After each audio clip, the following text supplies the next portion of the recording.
Also, can we just take a moment and pay our respects to Google Hangouts On Air? As of tomorrow, August 1st, it will officially be deactivated. This is our last recording session using Google Hangout On Air. Man. Well, what are we supposed to do? Like, to honor Google Hangout On Air? I was thinking just a moment of silence or something. I don't know, man. What do you feel? No, I mean, like, is this the very last podcast? I mean, I guess this is it for us.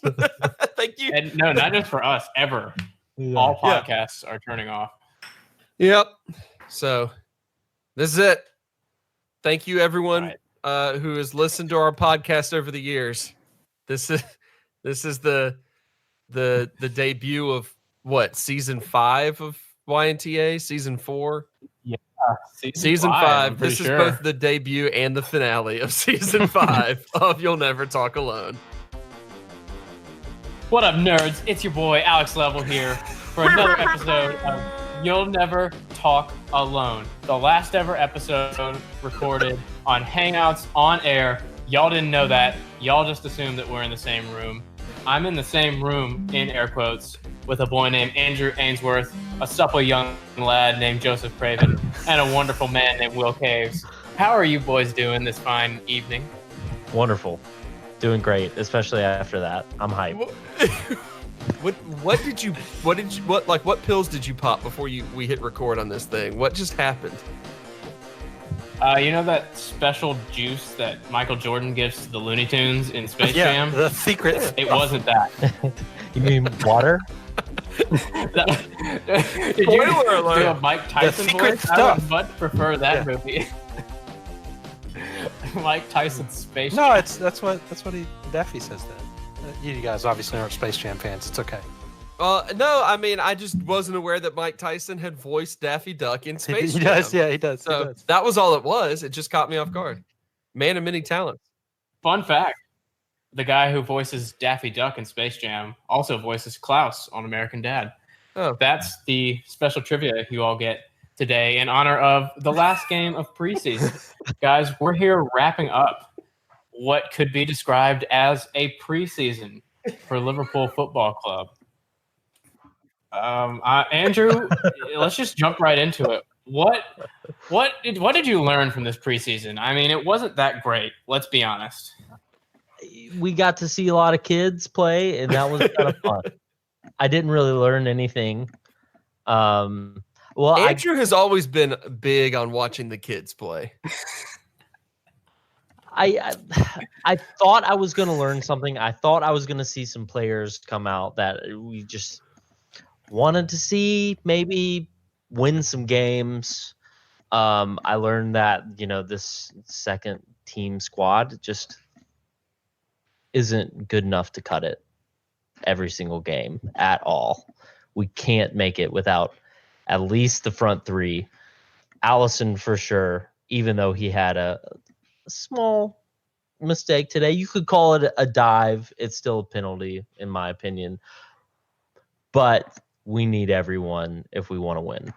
That's what I learned, I guess. Yeah, I mean, it took until Bobby and Mo and Naby and Shaq came back for us to win a preseason match against not someone at least 2 leagues below us. But Will, I know you were excited to see some of the young guns this preseason. Did any of them stand out to you? And did you agree with Andrew that we need our starters because our backups weren't really cutting it? Will, I think you muted yourself. Well, you were doing a great mime impression right now. I'm mostly upset that you didn't think I was supple. That's what I'm focused on right now. Oh, it's implied. Oh, okay. I thought the preseason, I just can't get hung up on these results. They don't really mean anything. And so the wins and losses I could care less about. I thought some high points were Elliott and Harry Wilson's Thunderblast. I thought that Brewster looked good. Origi is still a stone cold killer. And imagine that we look better with our starters on the pitch. So that's I learned that as well. So I mean, all in all, it's a good preseason. Especially after the Lyon game, I feel a lot more comfortable about not signing anyone, which we'll get into later, I'm sure, but I feel a little better about it. Joseph, I know you didn't get to see too much of it, but want to get your take on how you're feeling. Are you feeling good? You feeling bad? How are the 2 ACL tears that we got this preseason treating you? Are you feeling okay about those? And just overall impressions? Yeah, I mean, I assume you're talking about me tearing both of the ACLs that I have. I'm not feeling great. I gotta have major surgery twice. No, yeah, I mean, the only preseason games I got to really pay close attention to were like the earliest ones in the season, which I guess conveniently were the ones in which like the starters saw more playing time, I guess, and before we started playing just the kids. But I mean, just kind of what Will was saying, it's hard to really really glean too much from a preseason, especially a preseason like this one, where we just came off of winning the Champions League. We just came off of, the tightest Premier League title race in years.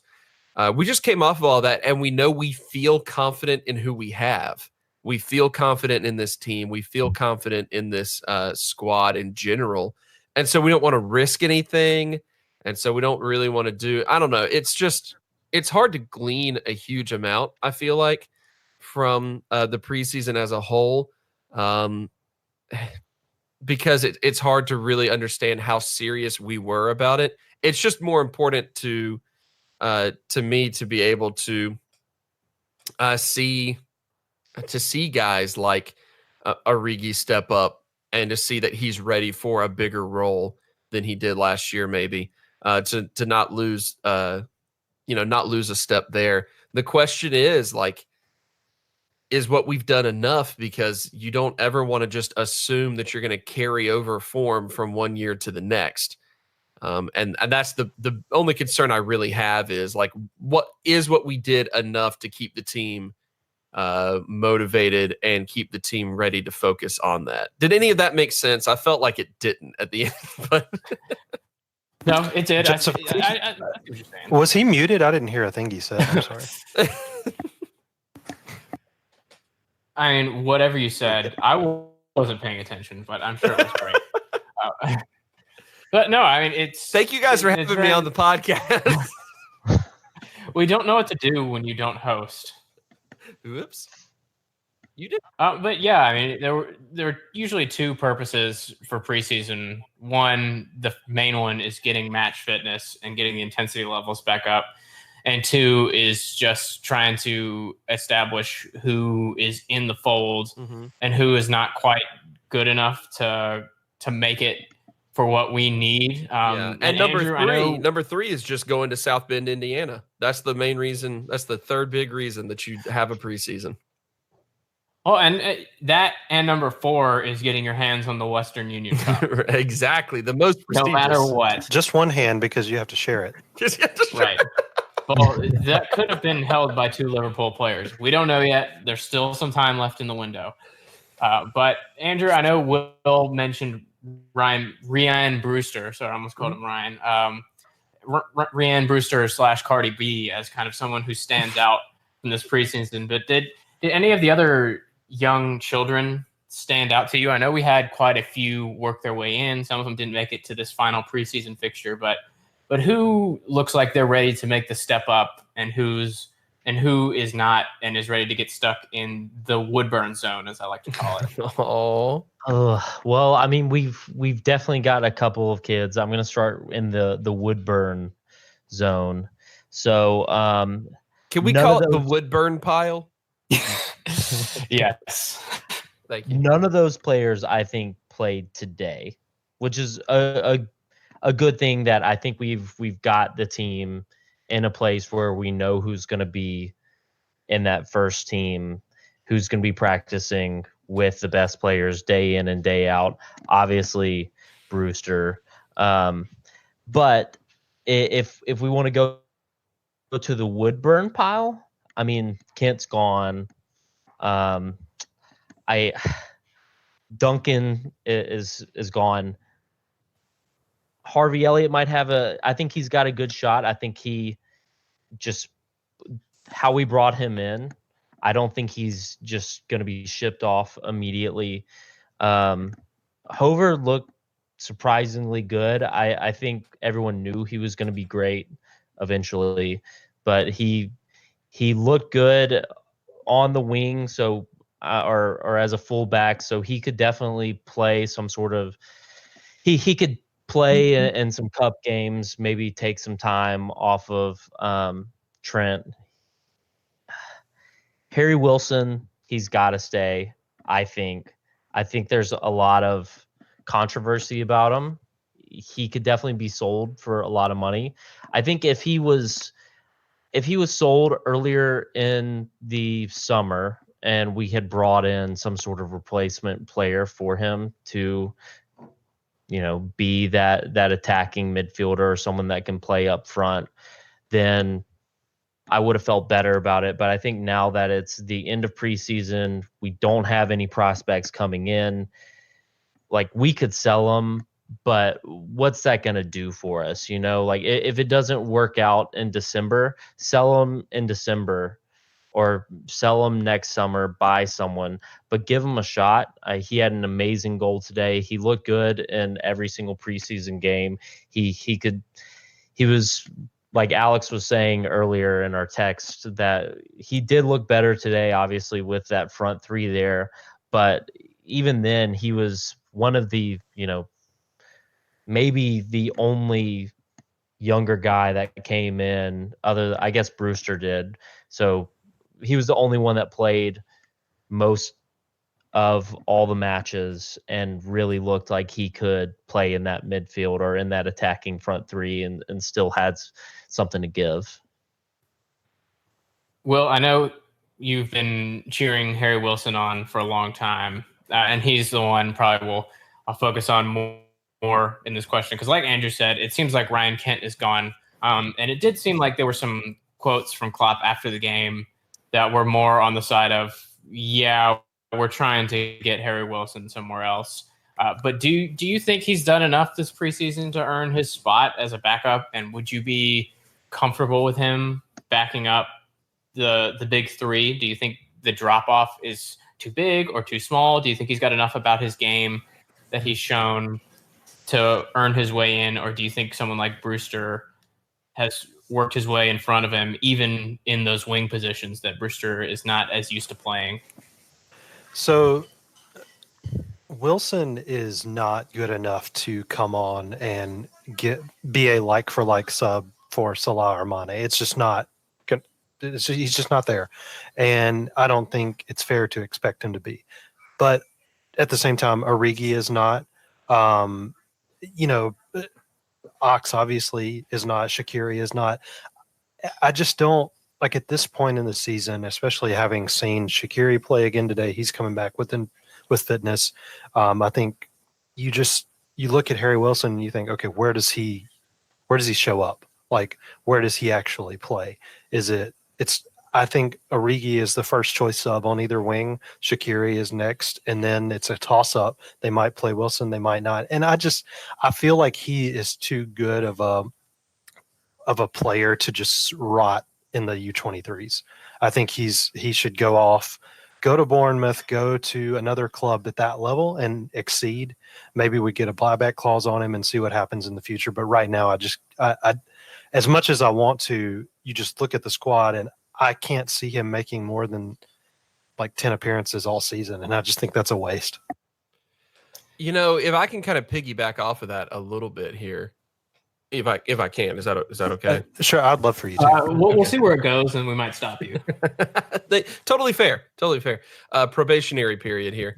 I think one of the things that intrigues me about Wilson, though, is how he is a completely different style of player than what we have currently out on the wings or anything like that. And in particular, how we don't really have anyone that really just tries to, keep a keeper honest from long range. You know what I mean? Like, we don't. It's not really something that our wingers focus on as much. We try to really be outpacing everyone.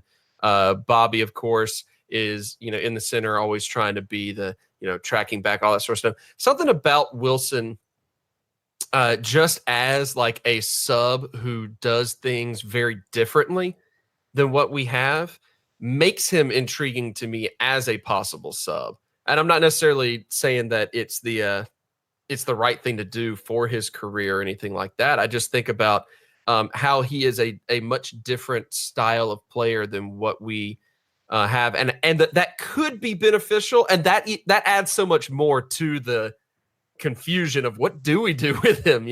I think that's the one thing though that stands out to me is that he's different than what we have, and that could throw some people off when we go through some periods of maybe being a little stagnant.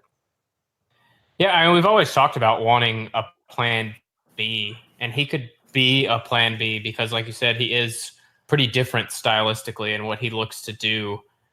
But there's also the talk of he's the first player that we've had, I mean, since the snake left us for Barcelona, who likes to do the quick cut long shot type of thing, and I don't know, maybe not saying we're missing that because obviously we're a really freaking good team, but it's different. I think he also offers a lot from set pieces too. I mean, he's the only player in our squad that can boot it in from, 35, 40 in a set piece. Mm-hmm. I would agree. Like those centralized set pieces, because Trent or Shaqiri or Andy can play it from the wing, almost like a short corner. I completely agree, though. Like if you're facing goal, Wilson is maybe our best free kick taker right now. Yeah. That being said, he did hit the wall on every free kick he took this preseason. Well, they just cut him then. I don't care anymore. Well, I count. Listen, if he indirectly causes injury from hitting the wall, I count that as a success. I agree. Yeah, and I mean we do know what he could do during regulation and regular season from free kicks. But we have that plan B option with him. But also there were times this preseason, and granted this isn't the way to gauge things, but there's evidence of it last season that we're much better at just changing up plan A slightly than going to a plan B in some regards. So do we keep him to be able to vary our attack a little bit or use someone who's more fitting? I don't know. We'll see. There's a few days left, so a little over a week of the transfer window left. And I mean, if you check out the quotes from Klopp after the match, it did seem like we're okay keeping him, but if someone comes in with an offer, we might not say no. So yeah, that's definitely something to watch. He's probably one of the few kind of halfway youth senior players that has a chance of staying, I would say. I think what's going on with him also, just to kind of keep talking about my boy, is that I think Klopp and Liverpool have set I would say probably like a 35 million somewhere in that range price tag for him, and they're just not. Nobody's offered it yet, and that's the only reason he's still here. Honestly, that's what I think he'd be gone if they had gotten the offer that they wanted already. They're just holding out. I totally agree with that. Although I would like to see him with a lower squad number. Maybe that would just affect him mentally in a way where he's like, I'm more part of the team, instead of lining up at like American football fullback with number 59 right. or middle linebacker. So moving a little bit further back, because this was kind of where we saw more of the youth players really step up and impress. I know we mentioned Hoover a little bit earlier, and he did well with the Netherlands and with us. But I mean, we also saw Yassine Larouchi to survive just a poop head tackle from Sevilla, and we also saw Adam Lewis back there, and we saw Joe Gomez, if we want to throw him in there, because I mean he's a senior player, but he's been coming back from injury. I feel like he's still barely 20 years old somehow. Like I feel like Joe Gomez ages slower than everyone else or something. He kind of is. So Joseph, what did you think of those? Would you be comfortable with any of them stepping up and being fullback rotation? Because we've lost Nathaniel Klein for the foreseeable future. He kind of seemed like he might have been on the transfer list, but would you prefer one of these youngsters, or would you prefer shifting Milner or Gomez out into fullback, which we have been doing last season? or Henderson, like we did against Crystal Palace. Oh man, is it okay to say neither? When out of would I prefer either of those things? You can tie it into the next section. Yeah, I mean, what we will get to in a second, so I won't harp on it much. But I mean, just any sort of fullback cover would have been nice. Not saying we had to spend a huge amount of cash, but something there. Our fullbacks, we emphasize it all the time, but they're one of the most important positions that we have in the way that we run our offense. So much runs through the fullbacks moving forward. Trent and Andy are just invaluable players. And they're also like, thankfully, they're the type of players who seem like guys that can line up for, 90 to 95% of your matches, no problem. Right. And so they don't look like the type of guys that are going to, from a level of performance, necessarily dip down so much that you want to bench them or are going to lack fitness. The only thing that would really keep them out is some sort of injury, which is always a risk. That being said, obviously we all as a club seem to like Hoover quite a bit. I mean, there's a reason why we're willing to get him at least a tiny amount of minutes at such a young age, trying to really push his development a lot more, and that's great. But there's still a lot that could be said about bringing in, someone as a halfway reliable, more veteran, backup cover for those key positions. I don't want to keep putting Gomez off to the side, to the fullback positions. We've said that a lot on the podcast.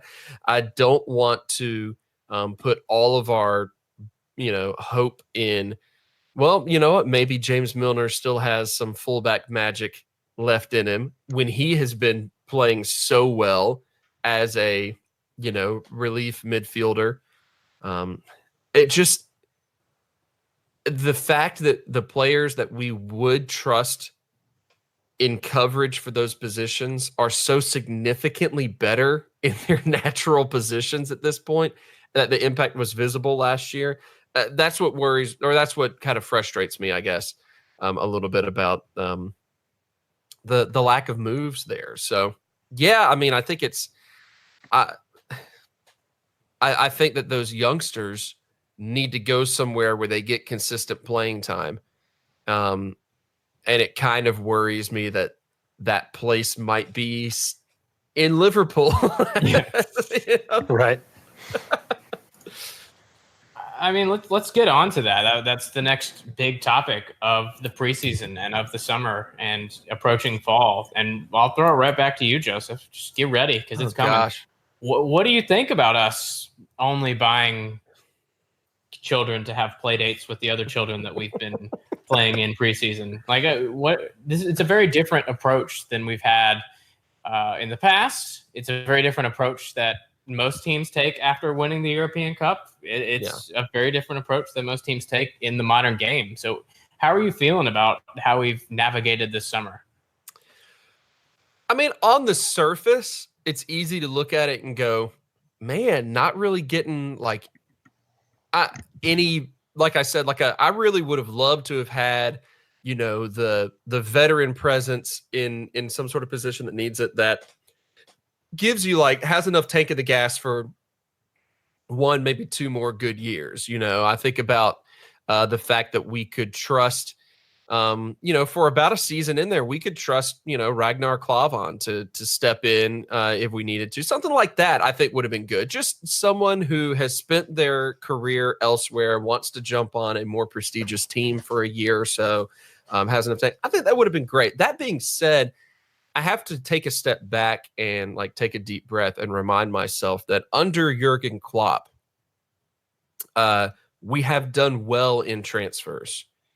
And under Jurgen Klopp, he has always had a transfer plan, and he's always had the target, the big target he wants to go after, or the guy, he's given me reason to trust that he has, like when he goes after a player, that's the player he needs for his system and all of that. And it kind of gives me reason to trust that maybe right now we just feel comfortable with what we have enough to say we can evaluate and, see where we are and maybe make a necessary move later on. Like we had to evaluate how other teams were, what sort of moves they were making, and we want to evaluate. So I don't know. I got faith in him, in the man to do it, and that's what kind of gets me going. It still is weird, that there wasn't like one veteran backup out there that we saw and went, yeah, come on in. It's just weird. Andrew, sorry, go ahead, Will. Well, no, Andrew can go. I don't really have much to say on top of what Joseph said, just because there's not really much to say. It's just kind of like I don't get why we don't just sign like one guy, where in a position where like fullback or where we just need some cover. And it's not like we're an unattractive team. I get that it's like we won the Champions League. We had some guys that were injured throughout the year last year, and we still were able to make it. I think it's a very FSG type thing to do, where you just like they do it with the Red Sox, where you see a team win something and they don't just up next year just to spend the money to do it, to try to win it again. They say, go out, do it again. We're going to keep the team chemistry. We're going to get a bunch of younger guys and keep trying to build it up. Red Sox have had, they did get some veteran talent over last winter for their transfer window, as they would like to call it. But I mean, they would common like, MLB term. Yeah. But I mean, you saw it the first two times where the Red Sox won the World Series, where it was, like a great team. You go out and you get a bunch of young players and it kind of trails off, and then they build it up again, trails off, build it up again. That's not something that you can do in the Premier League. So I'm worried that this might be like a learning situation for them where, maybe the next year, maybe next summer, they think, we'll just buy a couple guys. We'll try. We've got the guys who've won it already. Let's do it again. But I don't think we're really going to drop off in form. We might not get 97 points, but no team other than Manchester City has done that 2 years in a row. So we'll see what happens. I'm not extremely confident about winning the league, and that's what everyone wants this year, just because we didn't bring in anyone that's exciting. But like Joseph said, leave it to Klopp. Yeah, and it does make me wonder if this is a plan where they are thinking, all right, we have the team to win right now, and the reason we're going after these younger guys is because by the time all of our current stars are aging out of it, these guys will be ready to take over. I do wonder if there is some of that just future planning in their minds, and that was their main focus this summer. Who knows? Will, how are you feeling about it? So I want to go back to kind of what Joseph was talking about with the defenders. And look at me, I'm a tastemaker tonight, man. Right. Like, so I actually don't mind Joe Gomez out wide, like, because like you really, with Trent and with Andy, they are players who are, yes, they are phenomenal players, but they're not phenomenal because of their technical ability, although it is also phenomenal. They're quick.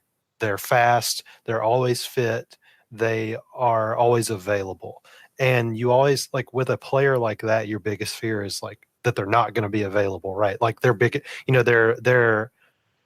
biggest issue could not be a drop in form, but it could be like a calf strain that just doesn't go away for 4 months. That could suck the wind out of Andy's season, for example.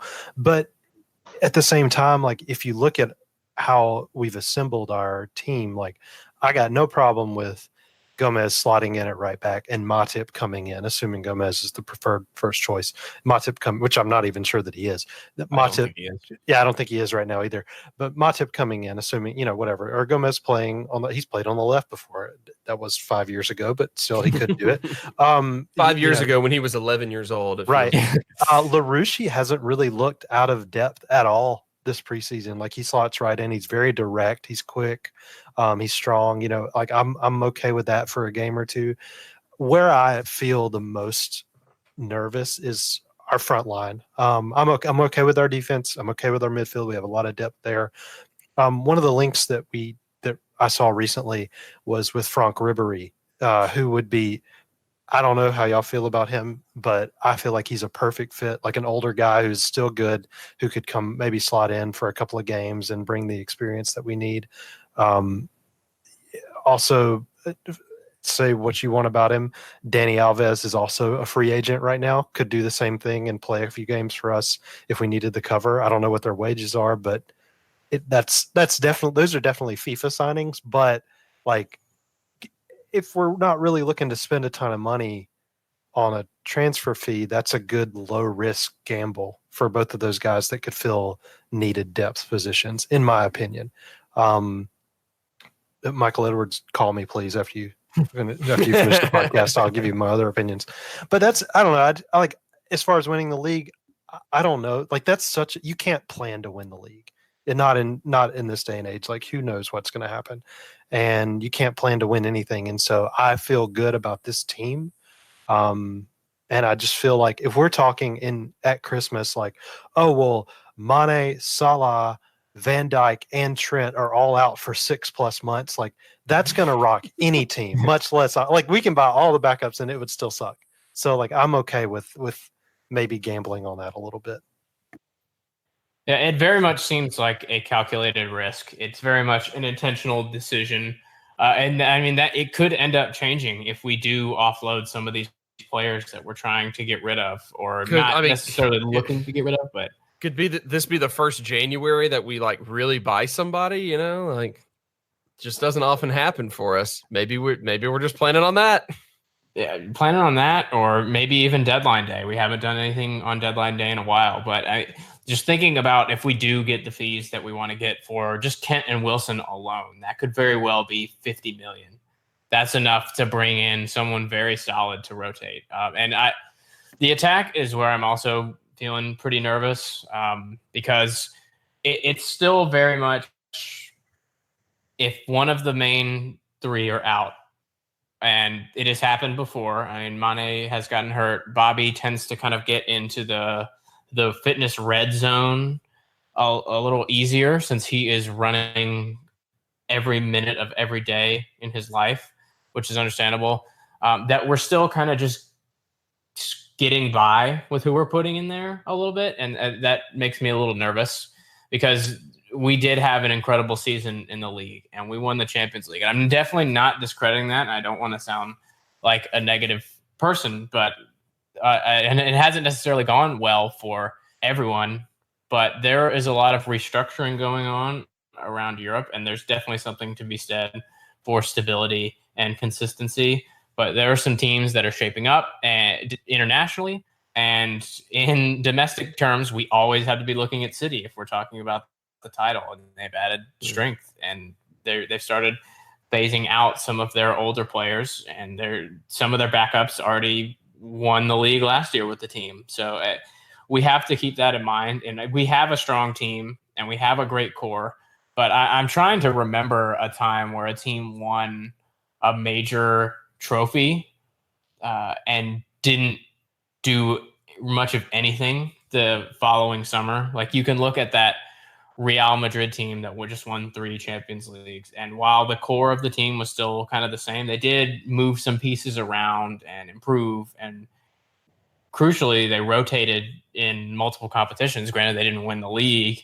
I think they only won the league once in that run, but it enabled more sustainability, and that's what I think we really need, is to make what we're doing sustainable. Everyone associated with the club said this is a starting point when we won the cup.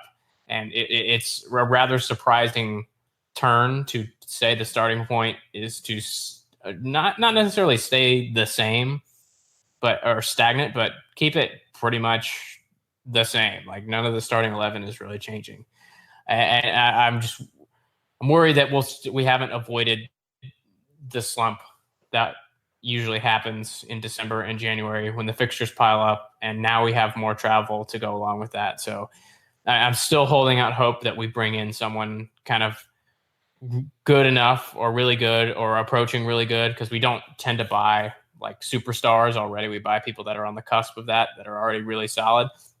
And just someone that could slot in and not make our game plan so dependent on 3 people up top remaining fit for 65 games. That's just my big worry, because that's a lot of hope. And they haven't had much injuries, but we've been pretty lucky with their fitness. And all it takes is one terrible tackle from Wes Morgan or someone of that ilk who is not a great tackler and who knows that they've just been burned and gets frustrated. And we're down a key element of our team. Luckily, we have that depth in midfield, and we'll see how that goes, because we got a lot of different looks there. But up top, it's still very much the big 3 and the big 3 and pals, if you want to put a children's TV show name on it. I didn't know I needed that in my life until just now. But I mean, we're just buying kids. We got to entertain them somehow. I would like to say that I'll nominate Divock Origi to be added to the now big 4. He's earned it. I'm just kidding. Transcendent. Yeah, exactly. He's the big one. He's his own. He's his own thing. Oh man, I don't know. It just makes me nervous because I think I've said it like every transfer window that we've ever had this podcast, that staying the same is falling behind. Because I feel very strongly about that, and it's hard to actually look at my own favorite team and not think that. But we obviously have a plan for everything, so I don't want to be like, these guys are stupid idiots. It's just a very surprising plan. Yeah. Do you think that some of the nerves that we feel about this are just due to the fact that we are, this close, like a hair away from that ever elusive Premier League title and all of that? Is the fact that we're just so close, you think a major factor into why nerves happen when we don't make too many moves? Because I mean, as we pointed out, we still have a really great lineup. Yeah, really, really great championship caliber lineup. I just wonder about that. I wonder if it's just like the desire to win it all in the Premier League is a major driving force behind the frustrations here. I mean, absolutely. I think it's a very modern football fan thing to do, to look at those draws that we got last year and think, if we just had one more world-class player or really good player on the bench, then that person could have changed the game and turned one of those draws into a win, and we win the title. Like, it's a very modern thing to think, and it has proven to be the case in a lot of instances. So there's reason for it, and it's all born out of a desire for us to win everything we possibly can and everything there is. And it's just the way that some fans feel is the way to achieve that end, to win the septuple.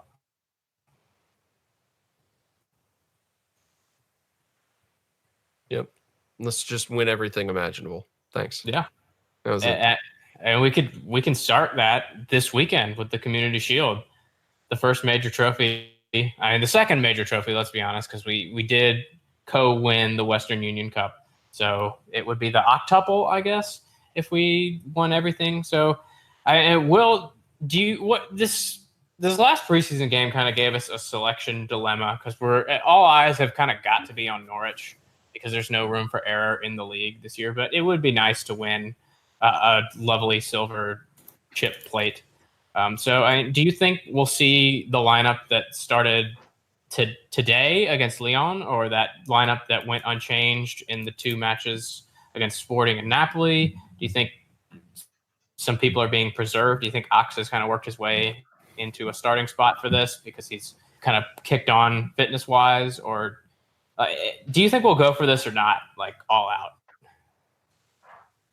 I think that the team that is like the big surplus of I can't remember today, and it's just good. I'm just having a brain fart. If it was the second half starters or the big wave of second half subs that came on, that group of people will be plus Allison plus Salah will be our starting lineup. So I on Sunday, that is, in the Community Shield. I think he'll go for it. I think Klopp is gonna like. We've got a week's worth of rest. It's enough time. I don't think Bobby will play. Mane obviously won't play, so we'll have some extra guns for Norwich. I think you'll see probably our best players that are available right now will start on Sunday, I believe. I think he'll go for it. There's really not a reason not to. I think a week's rest is good enough. So, I mean, is anybody thinking that Salah, I know you mentioned Bobby outright, but do we think Salah or Naby or Shaq will start, or do you think it'll kind of be that Ox on the right, Genie on the left, Divock up top, Millie, Hendo, those kind of people that have been around a while, and try to grind it out? Because I'm worried that we name that unchanged lineup as a way of saying, okay, because in preseason, you usually don't play people together at the same time frequently unless you want them to get ready for a game to play together. But I'm worried that lineup did so poorly against Napoli that changed the plan of using it. So I don't know. Andrew, are you feeling any surprises? Are you feeling all the big names starting, or are you just feeling kind of the people who've been there the longest starting? I mean, I think we play everyone. Like you put your best team out. I don't think this is a time in the year where you're trying to rest players. Like they've had, compared to the rest of the season, plenty of rest. Like it's just because they've come off of these international games and have had, not as long of a summer as everyone would have liked, doesn't mean they haven't gotten some time to rest. Just like Will was saying, a week is plenty of time. And in reality, yeah, it might have been a week, but they've had easier practices leading up. They've been, playing less in these games. They've been playing shorter amount of time, and really most of them only played in one or two games. So you play your best players, you go out to win every single game. There's no reason to not try to do that unless, there's injuries or players that you just think are not going to cut it anymore. Joseph, do you think this is kind of the first, it's a pseudo preseason game. Do you think the potential of having some people forced to play 90 minutes limits who starts and who comes off the bench? Or do you think we just, I keep saying it, do we go all out? Do we try to hit City? Do we try to lay down the marker early that we're not going to take it Twisted Sister style? I think it's going to have to play a bit of a factor because I'm sure there's a few players that maybe are like a hair under the amount of fitness like we really want them at. And so they're going to have to do that. But I mean, at the end of the day, I think that, I think we approach this with a mentality of let's try to go ahead and send a message early. And I think that requires, it requires a lot of what Will and Andrew have already said, so I'm not going to reiterate that. But going to what in particular you said, this is going to have a major impact. The fact, the forced, we can't just throw people around whenever we want to, or throw people in and out of the game whenever we want to. At this point, this is going to be a first time that we really start to see, I think, maybe a hair of the in-game tactics that we will expect for this upcoming season. Which would probably not be much different than last year, but who knows? We might have a new wrinkle or something. And I think that this is, this is when we go ahead and we start the season. I think that this is, like you said, it's kind of a glorified, or however you worded it, quasi preseason game. But I think that, we go ahead and say this is the start of the year. This is it. Here we go. Yeah, I think we see the strongest lineup possible everywhere, but in the front line, but then we see them come in 60 minutes in, especially if we're still level or potentially chasing the game. That will bring them on a little bit earlier. But I could almost even see Harry Wilson starting on the left, Ox on the right, Divock in the middle, just so we don't have to play Genie out wide. But it would not surprise me to rotate a little bit because they're fit, but they look so good today because they're really good players, not necessarily because they have the most match fitness. So I think we'll kind of ease them in, especially because we play Friday. Our first game is Friday. We don't get that extra day that everybody else gets. So yeah, I think we'll hit them, and let's just go ahead and get some score predictions, guys. Who's feeling confident and who's not feeling confident? Who's ready to kick some butt? I think we score 100 goals. I think we score 100 goals. That's exactly what I was going to say. So 100 is 0? Yeah. Oh, no, we're going to give up like 97. It's just going to be terrible. It's going to be a terrible match. Are you talking about like all of next season? No, this is the Community Shield. Just the Community Shield? Yeah, just the Community Shield, yeah. Okay. Gotcha. Anybody got anything as exciting to follow up with? I'm sorry I even opened my You mouth. set the bar high. Not near as exciting, but I think we lose the Community Shield 2-1. Coward. That's not nearly enough goals.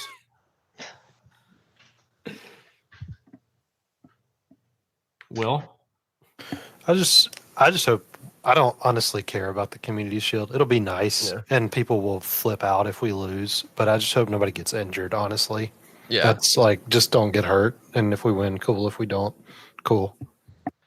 It's hard for me to like care a huge amount. I feel like about how this actually will go down or end up or anything like that. I really just, at the end of the day, feel like this is when we really get to say, okay, goodbye preseason, and we get things going. And that's the only reason I'm even interested in it. You know, I think it's a bigger game because it's against City. Like if this was like a, us versus Hull or something, like nobody cares. Or like, us versus Wolves, like, oh, that's a decent kickoff, but nobody really cares. It's just because it's us versus City.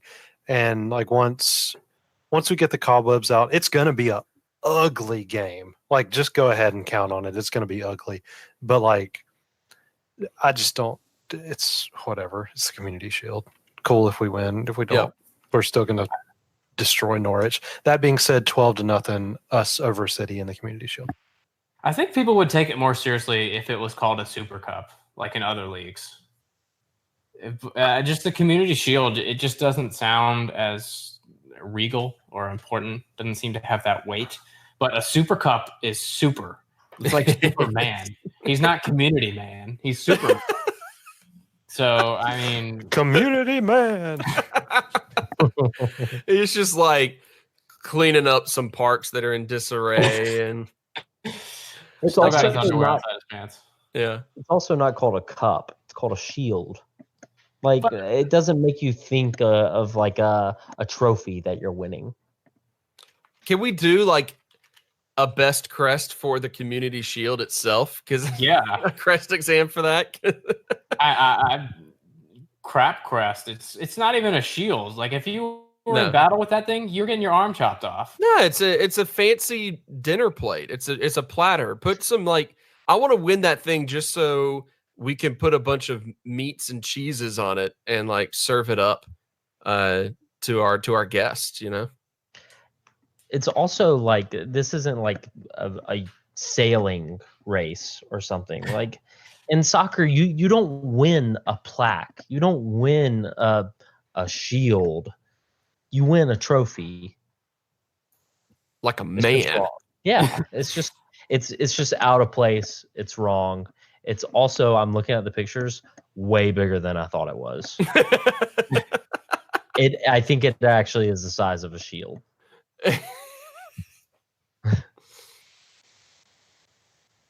I would not put it on my For Honor character. I'll tell you that much. I would die. Yeah, he wouldn't be able to handle it. Yeah, like you said, this isn't like something you get for working at your company for 5 years. This is a trophy. And I'm not really feeling it. Get that thing out of here. Then. Yeah, crap crest. And keeping in the same line, we got to do this at the start of the season. We've got to do something just for kits and giggles for ourselves, because we've unleashed some new shirts, some new shorts, some new socks, some new like fitness tracking sports bras for the players. So, you know what, Will, how are you feeling about this year's kits? I love them. I think they're cool. I don't love the two-tone socks. Like, that's kind of weird. But I don't know. I really like the black and blue though. The alternate kit may be my favorite of all of them. Even with that, the red pattern? kit is cool too. Even with the pattern, I think it's cool. So if you had to give a lit kit, meh kit, or bark kit,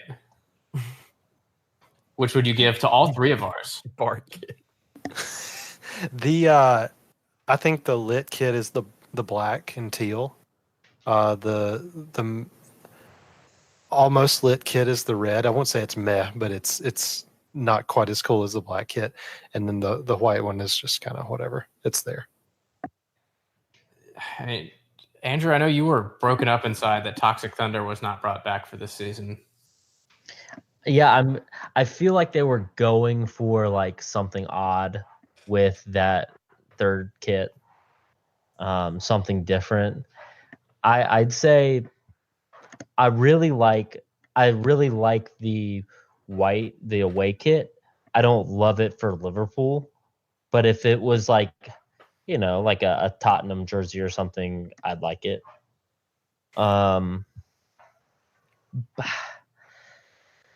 You know, I think they're all, well, no, I will say the white is lit, the red is lit, and the third kit is meh. None of them are. Whoa. Joseph, it is 9:39 if you want to edit Thank that you, man. out. Yeah, thank you. And Yeah. and I was just going to say, I really do think it's very kind of Tottenham to give us their kits from last season and let us wear them this year. I mean, it saves money all in all. So that's good. We beat them. We get their jerseys. Right. That's Those how are the it rules, works. man. Yeah, Pink slips and last year's kits. That's how we roll. It's like Juventus from like 1885 when they got all their kits from another team. Or like Real Madrid when they got Arsenal's away kit as their away kit this year, that mint green monstrosity. I actually really don't particularly care for any of our kits this year. I don't know what it is. They're just not doing it for me. I mean, I know it's for the red one. It's because the stripes don't go all the way up. And I know it's based on a historical kit, but the stripes went further up on those. And I feel like you can see the template. That's a big problem I have with the Nike kits right now. They're just T-shirts. Like, you can just see the template very clearly on every kit that they do. And for all of ours, you can see the template. For the third kit, I feel like they brought the Warrior design team back, which is why we have like it looks like someone took the meat tenderizing hammer and just kind of hit the center and torso of the kit with paint. So I don't really care for that. I mean, the white one is just, it's a white shirt, so it's classy looking. Not really in love with any of the kits this year. I'm not, but I don't necessarily hate them, you know? Like, it's not my favorite black kit that we've ever done, but I'm not super torn up about the weird teal edition. More than anything, the white kits, the fact that we have those shorts weird me out because I look at it and it just looks like Tottenham to me, you know? But honestly, the best kit of the whole bunch is that black and gold keeper kit. Yeah. You would say that. It's just clean. It's classy. It fits what I like in a kid anyway. I'm a Saints fan, so I guess that's it. I don't know. Considering New Orleans Saints, that is. I forgot what podcast this was for a second. New Orleans Saints. Considering how big our investment is from New Balance compared to Lille's, I feel like they mixed up the kits because Lille got some really cool ones that don't look like the template that New Balance released this year. And I kind of wish we had those. But, you know, I'll probably end up buying one. because I'm a sucker for that stuff. I may I get just this don't know year's what's going on. red kit. I don't. I think I may go for the red kit this year though, because I don't have a recent red kit. Don't either. And I know it didn't do much for you, Alex, but I actually really do like this red kit. You know, I All didn't right. like it as much, and then once I saw it in person, I liked it more. Like you don't really notice that the stripes don't go all the way up because when you look down, you can't see your shoulders. So really, you're just saying you really liked it once you put it on and saw yourself in it. Once I put it on and looked down, I was like, "This looks great." I look awesome. This is. Was it the kit or yourself that you were admiring? Doesn't matter. Both. Well, the Both. first time I got to wear it was the Champions League final. So I'm It just worked. always going to associate that with the kit, and now I like it a lot. Yeah, I mean, I give all our kids a mech kit, but I give Andrew a lit kit. A lit kid. Yes, A he lit is. kid. A lid kid. This on whole that pod note- has devolved into madness. Yeah, we're just going to do Mad Libs for the next couple hours. So we may or may not record that. You just keep listening and see if it's at the end of this episode. Will has brought his dog out, and that is a lit dog. Wow, a supple lit dog. That dog ain't playing. I turned the chair and he was in my lap. If that dog sticks its face up in the camera again, I'm gonna screenshot it, and that's gonna be the thumbnail for this episode. There it is. There Got is. it. Got it. Kisses. Tweet at us at YNCA Podcast on Twitter. Let us know how you feel about Hangouts on Air going away. We don't really want to hear about the season. We really just want to hear about Google's platforms. That's it. And you know, you can mention us about the season. Leave us a review. We know who you are. We'll find you. We won't, but it would be great if you left us a review. And, you know, also just let Joseph and Andrew and Will know that you were really happy that they were on the podcast. Because I know I was. And still am, really. Let's talk about those verb tenses. So for everyone involved, thank you. Good night.